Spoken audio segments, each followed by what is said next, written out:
Hello, everybody. Welcome to another video. Today is the 31st of May. Hopefully, you guys enjoyed the UCL a couple of minutes ago. And today, we're going to look at developments, especially on the Kursk-Sumy border, as we have deep Russian advances, along with the capture of several new settlements. So, we're going to look at the variations in reporting between various Ukrainian and Russian sources. We'll look at the undeniable geolocated proof, and we'll get an idea of the order of battle along the Sumy fronts. I do want to begin though by zooming in west of Velika Novosilka, and we'll also look at some other parts of the front line that have recently seen some activity, including the capture of a village that is on the Zherebets River front. But let's begin over here, just to the south of Zelenopola. We now have confirmation that Novopil has been taken over by the Russian side. This advance indicates a advance of 6.5 square kilometers. You can see that this video is from May 31st. The 114th Motor Rifle Regiment of the 127th Motor Rifle Division, they cleared 100 houses in this town, and they claim to have destroyed a company-sized formation during the course of the clashes, meaning either killed or wounded, and that would be between 100 to 250. Given the small size of the settlement and the rather transient nature of the fighting, I would say that it's definitely on the lower end of that scale. But regardless, they've been able to capture this populated area and were able to raise their flags, which means that this line over here, which a couple of weeks ago was completely foreign to the front line, it was not really considered within the purview of a Russian advance. It has now already fallen into complete Russian control, because if you guys recall, the previous line of contact was basically running along Vilnipola, Novosilka, and Rivnopil. But the Russian forces were able to exploit key gaps in the Ukrainian line, exploiting open fields for deep penetrations, and were able to catch the Ukrainians by surprise in areas that they did not fortify to nearly enough of a degree to prevent these sort of momentous breakthroughs. And so now all eyes will be on the border between Zaporozhye and Donetsk over here, as we see the Russians getting closer to approaching the trenches built to defend the perimeter of Zaporozhye along this sort of crescent shape. And you could see how Temerivka and Obratne will be caught in the crossfire from the eastern direction. So we're all going to keep an eye out for those future movements. At the same time, though, the Russian forces are pushing west of Bakir and are consolidating control over a large amount of open fields. You could see how this amounts to nearly 21 square kilometers of territory. So, yes, this is a lot in relative terms. If you guys recall the course of the fighting past Andrivka, you guys know that for the earlier portions of the year throughout February, March, and even into April, the clashes over here in Oleksivka and Bakhatir were at a bit of a standstill as the Ukrainians were able to concentrate the fighting and assaults along very narrow corridors and thereby prevent the Russians from achieving any sort of wide advances or wide breakthroughs. And so the Ukrainians were able to build this makeshift defense line between these two villages. Eventually, though, the Russians were able to open up new horizons and attack through southern flanks, for instance, by taking over Rosliv, then expanding through open fields and joining up with assault groupings that are located directly south of Bakhatir to advance along this key paved road. And then from there, they were able to seep into the village, take advantage of the close proximity of Rosaliv in order to bring in drone units, to bring in operators that are closer to the front line to continuously harass whatever Ukrainian infantry remained in the town itself. And then from there, gradually push them out. And the Ukrainians did put up a significant fight. They were really indefatigable in that regard because they continued to send in reinforcements from the 33rd Brigade, 79th Brigade, 46th Brigade, a whole host of units, including drone elements as well, that were stationed in Zeleny Kuts, Novokranka. But eventually, the Russians just naturally were able to seep in and get control over not just the above ground areas, but also entering into the basements, clearing those up because there was a lot of Ukrainian resistance specifically in those basements. And now, given that this is a really important populated area, it could act for the Russian side as an organization point on the line of contact to then expand outwards. And you're seeing how that's manifesting along this western direction. You could see that there was an advance noted over here of 4.6 kilometers westwards. So here you can see May 30th, the Black Sea Lines drone unit of the 37th Marine Brigade. They conducted FPV strikes onto tree lines where Russian soldiers were noted. So you can see over here that units, Black Sea lines, indicating that once again there is a lot of drone coverage around here. There is a Marine Brigade operating in this location, and that when we're measuring it, the Russians are only 4.5 kilometers away from reaching the Vavta River and also the Dnipro border in this particular location. Now let's move up northwards to the area that's even closer to the Dnipro-Donetsk border, because the Russians have just captured Troitske. Troitske being one of two villages that are at the vanguard, at the helm of the Ukrainian defensive network in this area. So you can see that the Russian forces took over 5.46 square kilometers of territory during this assault. And if you're looking at a vertical advance, it amounts to 2.5 kilometers. The unit involved in this assault was the 80th Tank Regiment, and they recorded their advances on May 30th. They raised their flags throughout numerous locations, including the western edge of the village. And now the question is, will they be able to continue with that said momentum and enter in relatively quickly into Kharkiv and push out the Ukrainians from either the Consolidated Rifle Brigade of the Air Force or the 72nd Mechanized Brigade, or perhaps even one of the battalions of the 59th Brigade that are currently mounting a defensive campaign over here. Because once that populated area falls, the Ukrainians will have no more localized garrisons to fall back to. They definitely cannot build up a fortress or build up any sort of grouping that is more than a couple, a small squad. You can't see any sort of platoon size formation or company size formation operating along the border, because all you have over here are either trenches that really would be more aptly considered anti-tank ditches. They don't really have all of the intricacies of a trench. They were more so built to prevent tanks and other armored vehicles from crossing over. And so then naturally they're also pretty exposed and open and totally disconnected from any of the other rear bases like Novopavlivka. Like you don't even see a paved road that directly connects this location over here, this span, this vertical span from all the way south over here, all the way to the Zeleny Kut area, spanning northwards to Bilyakivka. There really wasn't any infrastructure built at the time, and it was definitely not possible while the Ukrainians were building this. But nothing was really set up in such a way that there could actually be some sort of drawn out Ukrainian resistance on the ground with forces deployed over here. It could still be an effective obstacle when you look at, for instance, armored assaults that would try to break through the border. And then, due to those obstacles, drone crews would be able to make it in just in time and begin to target those vehicles and lead to some of them accruing damage. And that would be able to prevent any of those armored vehicles from reaching Novopavlivka or its eastern outskirts. So that's more of the logic behind some of these trenches over here. But in terms of an actual ground-mounted defensive campaign, like we've seen in a lot of the trenches that are surrounding Pokrovsk, you simply can't really see an equivalent to that over here. And so that's why the Ukrainians are going to try to hold out in Horikova to the best of their ability, because they really have nowhere else to go in an immediate proximity. If you look at it, the next populated area is Novopavlivka itself, which is a Russian target in its own right. It's about 8.5 kilometers to the west. Moving on, not to the Yablonivka region, because we're currently in a phase of just consolidation over there. The Russian side has not exploited it that much ever since. And that's natural, because we're talking about dozens of square kilometers being captured within less than a week. And so naturally, there's going to be a sort of Ukrainian attempt to stabilize, and then at the same time, Russian attempts to recuperate. Looking at Toretsk, I think we talked about this update, just a slight advance northwest of the city. This is from May 17th, but the more recent update is from May 30th. So the Curtin Company drone unit, which is a part of the 28th Mechanized Brigade, well-known unit that's deployed over here, I would say it's the linchpin of Ukraine's defense along this entire sort of intermediary region between Chasiv Yar and Toretsk. So they released a video of grenade drops onto tree lines, dugouts, and trenches located southeast of Delivka.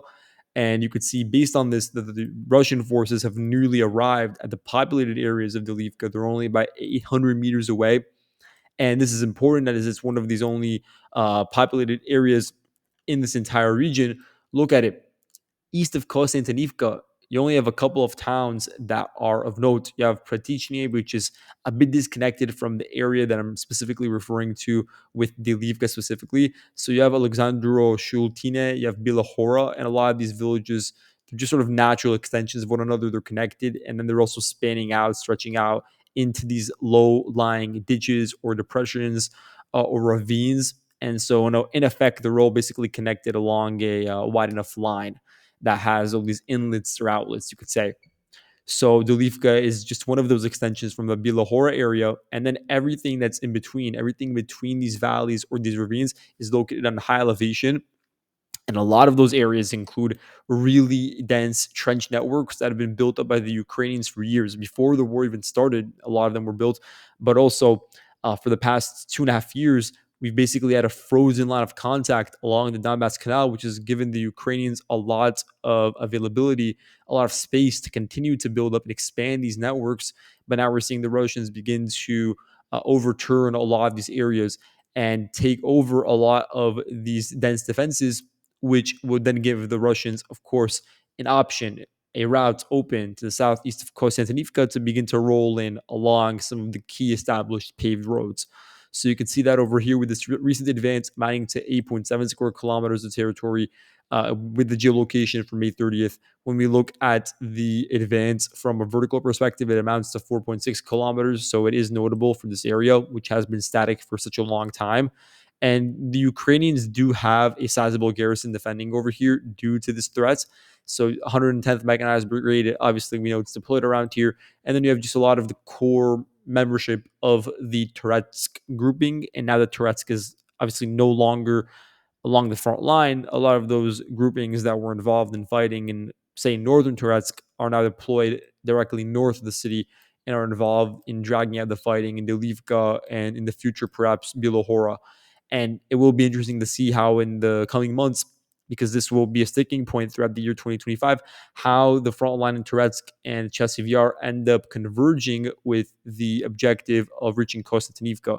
And that will also be coming part and parcel with the current advances that we're seeing towards Yablonivka by the Russian groupings that have been successful so far in taking over large swaths of territory. Moving on to the border between Kharkiv, Donetsk, and Luhansk, this sort of like tri-oblast region, you could see that the Russians have been able to capture Ridkodub and also advanced north of Lipove, where the Skala battalion is apparently operating right now. They are, or rather Scala Regiment, because they actually are now consisting of two battalions, so they're larger than just one battalion. So the Scala Regiment was redeployed to this area due to the understandable fear of the Russians continuing to exploit this open hole, this gaping hole in the Ukrainian line. There are so many open fields around here, and a lot of them that are located in between chains of villages or local forested areas are actually on really high elevation that give important vantage points to whichever side controls them, and also could be used as a means to control supply routes. Because imagine how the Russian forces get control over this height over here, this network of heights, because this actually is an area on high elevation.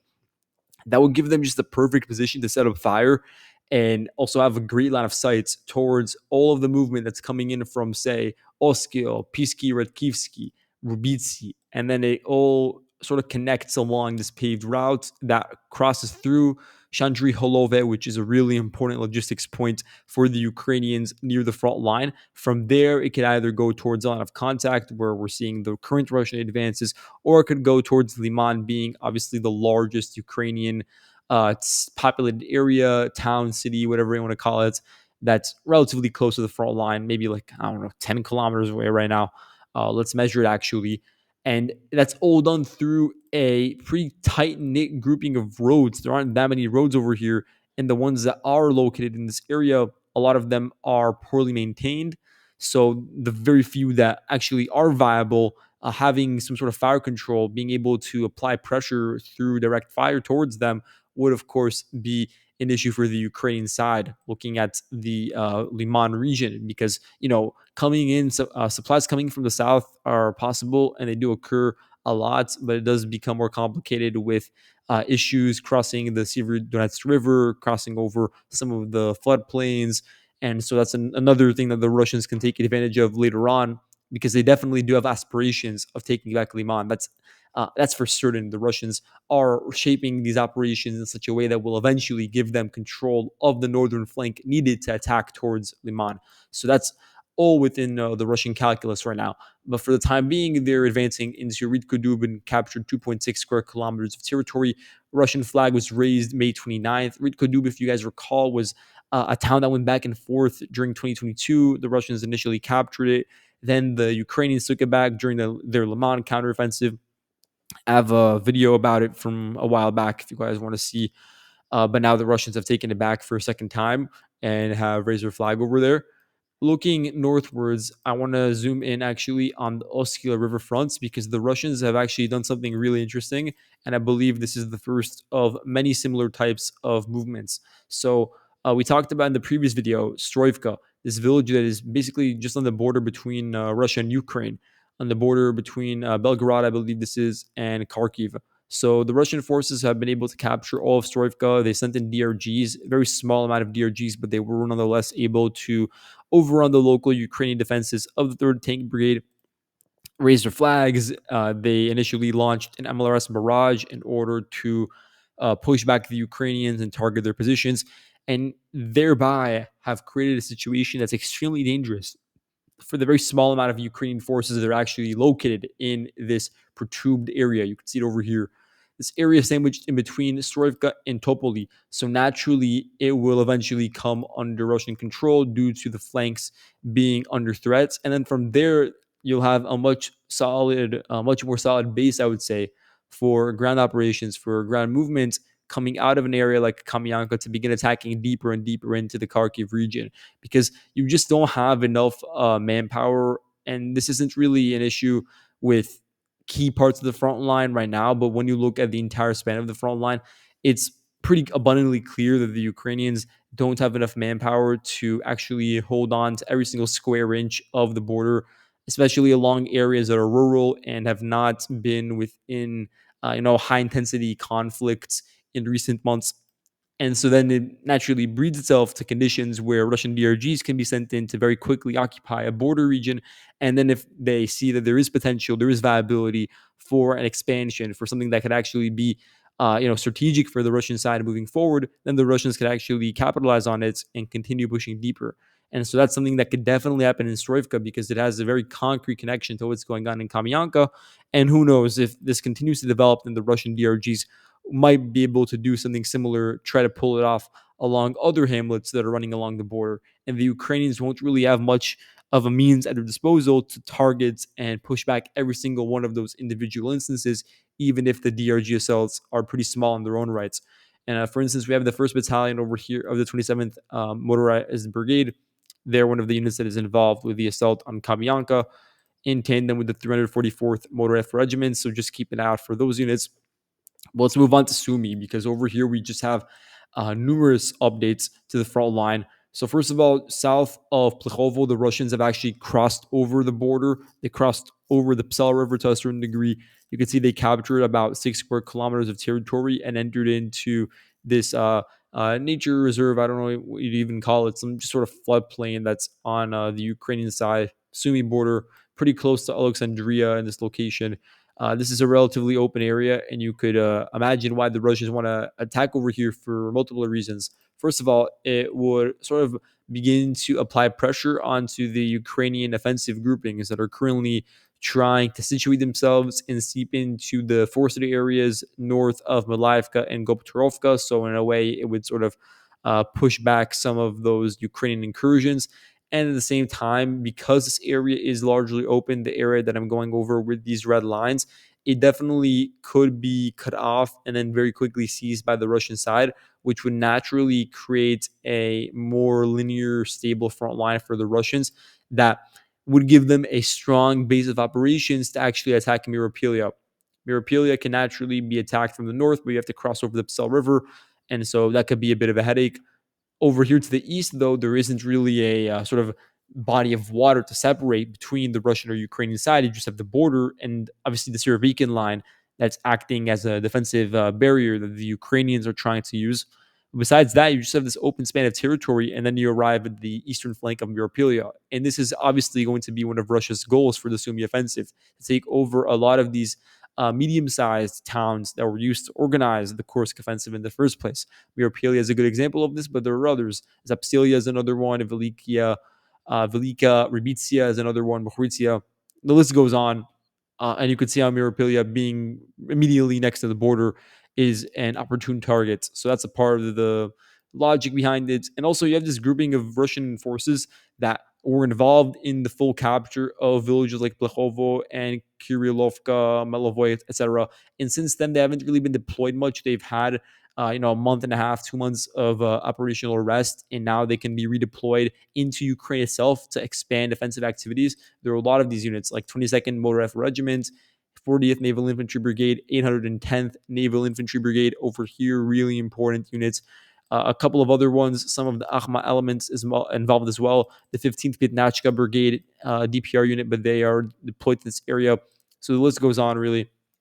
But the area that's seeing more intense activity, ground movement by the Russian side, primarily by the VDV, but also by some naval infantry units, is over here a bit to the west. So you can see that a lot of these pockets that previously drawn on my map that were supposed to be sort of favorable to the Ukrainians and were supposed to be sort of conservative estimates to ensure that I wasn't exaggerating the scale of the Russian advances.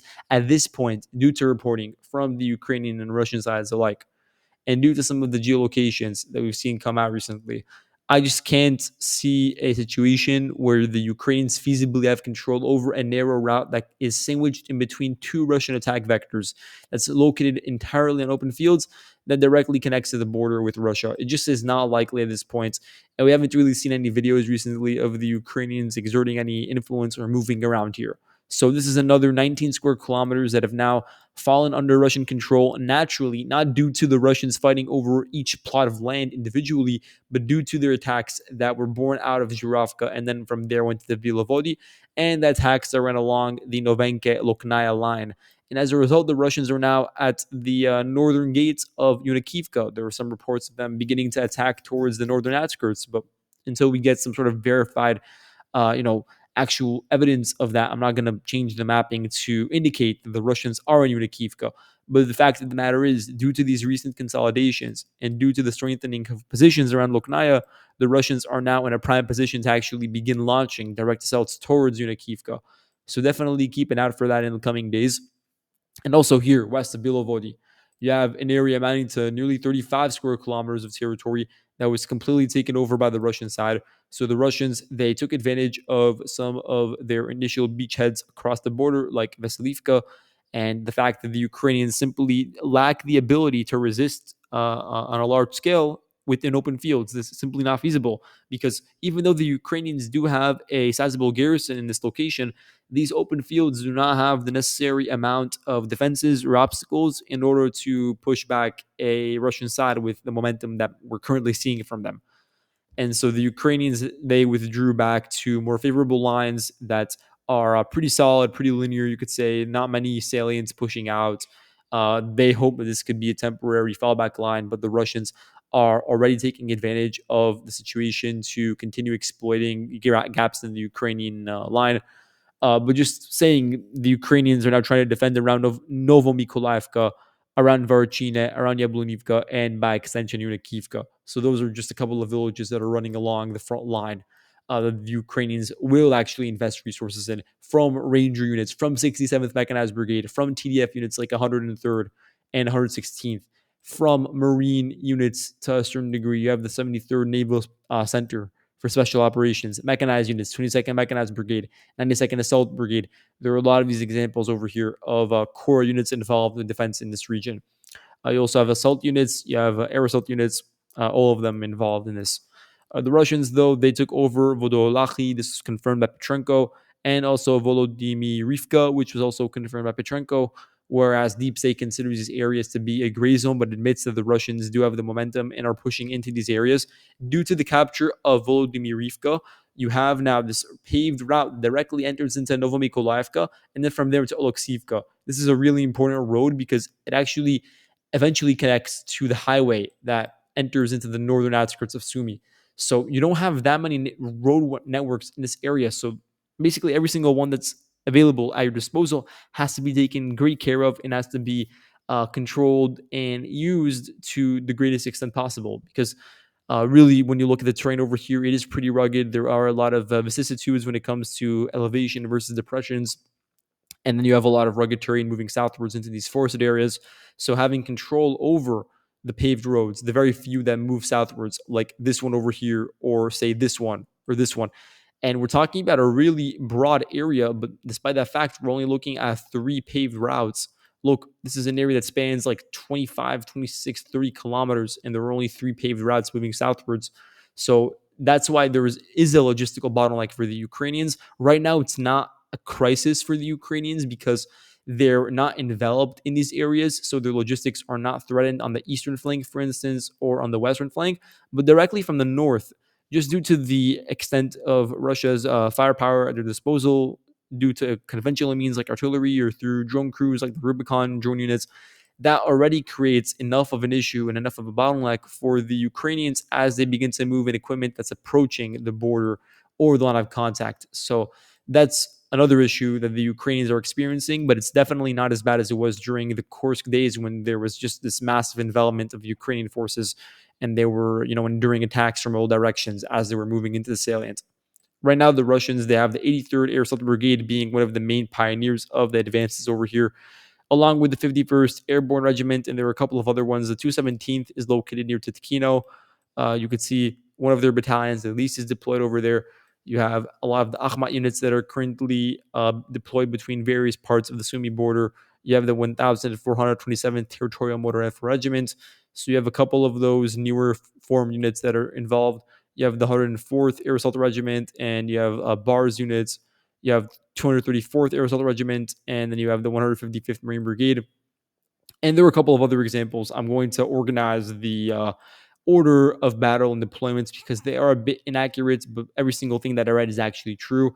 In total, though, the Russians have about 70,000 troops deployed from Tetkino all the way to the region that's, say, like Demidovka, Popovka, that entire like area that's on the border between Belgorod and Kursk. So within that Sumy contingent, you have 70,000 as opposed to the Ukrainians who have roughly 30,000. So you're looking at a pretty good ratio for the Russians, something that would be enough for them to continue exploiting and continue to push in a substantial manner, not all the way to Sumy, but in order to create a buffer zone, in order to take over areas that would overlook Sumy, and then by extension cause a lot of logistical issues for the Ukrainians moving into Sumy. That's all very, very clear based off of these movements. And something that I would say is that now we're beginning to see more evacuations of local populations in Sumy. Local administrations are telling families to move out, people with children to move out, and that's a sure sign that the Russians are, first of all, going to increase the amount of cab strikes on these locations. And by extension, they're going to increase every single other means at their disposal to fire towards these areas. But there's also going to be ground incursions deeper into these locations, and the Ukrainians are aware of that. And that's also why they've not moved away that many units from this part of the front line, even though they were needed in Donetsk so desperately. So the 82nd Brigade, for instance, was moved out, and that's because they were definitely needed. That's where they were redeployed into the Donetsk region. But when you look at the core of the Kursk operation, the same units are still involved in the defense in Sumy right now. So that's really all for today. Thank you all for watching. See you guys in the next video. Goodbye.